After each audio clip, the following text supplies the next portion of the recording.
Bonjour à tous, bienvenue sur Quartier Libre TV. Je suis en compagnie de Monsieur Cornier, le proviseur, le principal du collège de Kéranrou.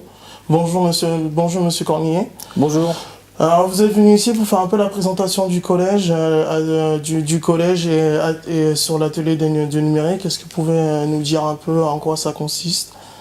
Alors d'abord, merci à la tête de quartier de venir au sein du collège et de passer toute une journée à enregistrer. Alors quelques mots sur le collège. D'abord, c'est un collège à taille humaine. On doit avoir à peu près 300-320 élèves. Et c'est un collège où on réussit très très bien. C'est un collège de REP, d'éducation prioritaire, mais un collège qui a de très bons résultats au DNB. L'année dernière, par exemple, nous avions les meilleurs résultats de Brest au DNB 2015, donc c'est un gage de réussite et de travail au quotidien. C'est sûr. C'est aussi un collège qui est très bien doté en termes d'équipement numérique, puisque le collège est entièrement Wi-Fi. On a des flottes de tablettes qui sont pour l'ensemble des enseignants et des collégiens à disposition. Toutes les salles sont équipées au moins d'un vidéoprojecteur. Parfois en plus elles ont une Apple TV pour transmettre l'image des iPads vers le tableau.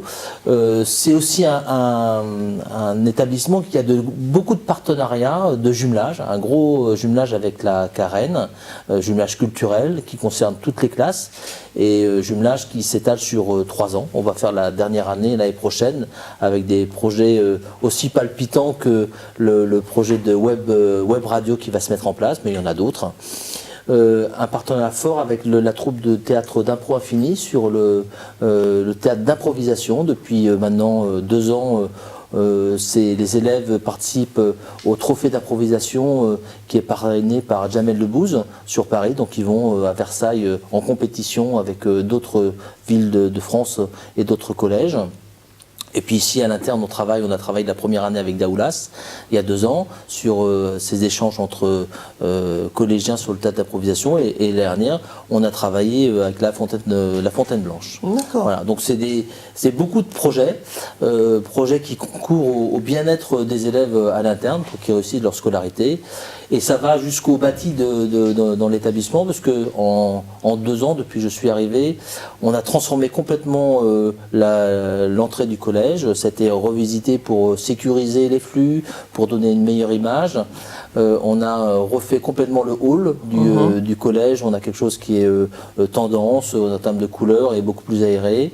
On a refait cette salle de permanence où vous êtes là actuellement, donc qui est très agréable et que les élèves respectent, parce qu'il n'y a pas de dégradation dans le collège.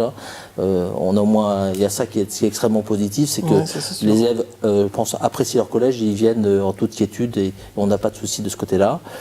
On va continuer sur les travaux, parce qu'il est prévu en juillet une restructuration complète du CDI pour que les élèves retrouvent un espace plus moderne, plus aéré, où ils puissent utiliser les tablettes comme ils le souhaitent.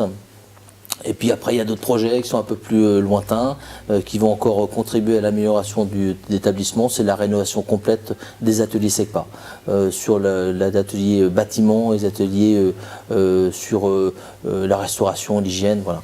Donc on a des beaux projets sur les 2-3 ans.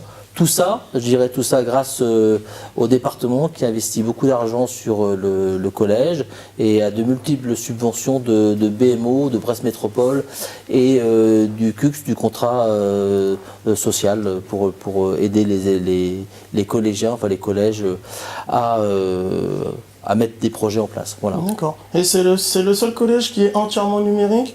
Alors, on est le premier collège connecté au début du Finistère, mais on a répondu à plusieurs appels d'offres depuis maintenant 3 ans, et SASM, c'est-à-dire qu'on a d'autres collèges qui vont avoir des dotations de tablettes, Pénarclose par exemple, qui est juste derrière nous sur Brest, qui a maintenant des zones Wi-Fi, qui a beaucoup plus de tablettes, mais aussi Kéralais, le collège de Kéralais, et sur Brest de mémoire, nous avons le collège des 4 Moulins également, qui aura quelques tablettes. Ce qui est à noter, c'est que les appels d'offres que j'ai déposés au niveau national pour avoir des tablettes ont permis à des écoles primaires, Jean de La Fontaine, Haute-Pinfel, d'avoir des dotations de tablettes pour leurs élèves, ce qui permet d'avoir une liaison CM2 6e, le fameux cycle 3 dans la réforme du collège, très riche. Et le dernier appel d'offres, j'espère que la mairie de Brest ira dans ce sens-là. En tout cas, elle a eu des subventions de l'État pour financer des tablettes pour le Questel, l'école du Questel et de Louise Michel. Donc ça me permettra de dire dans quelques temps, je l'espère, que le réseau autour du collège de Queyranroux est complètement numérique. Il y a des tablettes sur toutes les écoles et bien sûr au collège. D'accord. J'ai cru entendre aussi que vous voulez changer de nom, ou vous avez un projet de changer le nom du collège. C'est un des paradoxes d'ailleurs du collège. On y réussit bien, je pense que les élèves sont heureux d'être là, mais on a un problème d'image récurrent depuis des années et malheureusement bon nombre de parents souhaitent avoir des dérogations pour aller ailleurs. Donc moi je fais le pari que c'est d'abord l'histoire, c'est important, il faut la conserver, mais qu'il faut se projeter dans l'avenir. L'avenir ici sur Brest, c'est souvent les quartiers, il y a des nouveaux quartiers qui naissent, des écoquartiers comme les Capucins, mais on en a un superbe qui est juste derrière le collège, s'appelle le quartier de la Fontaine-Margot, qui va éclore petit à petit sur une petite dizaine d'années.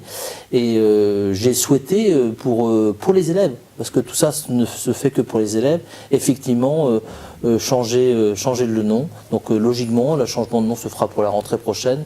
Le vote du département aura lieu le 4 juillet, si mes informations sont bonnes. Et j'espère qu'on sera cette jonction entre l'histoire et l'avenir, entre deux quartiers, que les problèmes d'image disparaîtront petit à petit et que les familles qui n'osent pas venir au collège ou qui se posent des problèmes de confiance viendront et seront totalement confiants. Parce que les familles qui viennent au collège sont très contentes du collège. Voilà. D'accord. Oui, c'est sûr que ça serait super d'avoir une bonne image du collège et de montrer que c'est un collège intéressant pour les élèves surtout, quoi. Elle est bonne cette image à l'interne. Il y a quelques personnes qui ont des a priori. Il ne faut pas avoir des a priori, il faut venir, il faut comprendre comment on fonctionne. Et je pense qu'avec la réforme du collège, par exemple, les élèves, on a des moyens qu'on a en collège d'éducation prioritaire. Donc on va pouvoir dédoubler beaucoup de cours en français, en maths, au niveau 6e, en histoire également, et sur tous les niveaux, pour faire de ce qu'on appelle l'accompagnement personnalisé, et sur ce qu'on appelle les enseignements pratiques interdisciplinaires à partir de la 5e, de la même manière. Ce sont des cours qui vont être dédoublés. C'est des moyens qu'on n'a pas ailleurs. Donc on a des petits effectifs, on dédouble des moyens. Par exemple, un exemple, en classe de 5e, sur les 4h30 qu'ils vont avoir, il y a 2 heures en groupe. Donc ça veut dire qu'ils auront des cours de français en 5e, mais c'est le cas en 6e également, à 10 élèves, 10-12 élèves. Donc je pense qu'on peut travailler pour les bons et pour ceux qui ont plus de difficultés dans de très bonnes conditions. Voilà. C'est super intéressant. En tout cas, merci beaucoup de nous avoir présenté ce collège.